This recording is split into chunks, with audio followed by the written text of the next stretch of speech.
წყალტუბოში დევნილებისათვის ახალი კოტეჯები აშენდა. კომპაქტურ ჩასახლებაში 150-მდე დევნილს ახლად აშენებული კოტეჯები გადაეცა.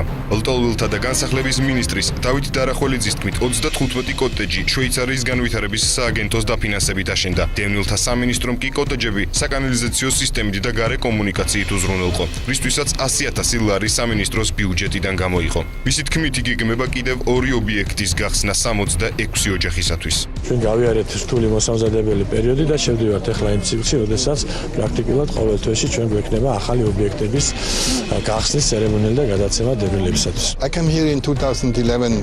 პირველად ამ დასახლებაში ჩამოვედი 2011 წელს და ვნახე ძველი ხის სახლები, პირობები, სადაც ცხოვრობდნენ დევნილები. ეს ადამიანები ამ გაუცაძლის პირობებში თითქმის 20 წელია ცხოვრობენ. ამიტომ ჩვენ მივიღეთ გადაწყვეტილება, რომ დავხმარებოდით აქ დასახლებულ დევნილებს. საქართველოს მთავრობასთან ჩვენი თანამშრომლობა შედგა და საბოლოოდ მივაღწიეთ იმ შედეგს, რომ 35 ოჯახი ცხოვრობს ღირსეულ პირობებში.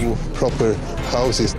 ჩასახლებაში დევნილები დღემდე ხის კოტეჯებში ცხოვრობდნენ, რომლებიც დროთა განმავლობაში დაძველდა და რამდენიმე მათგანი ჩამოინგრა კიდეც.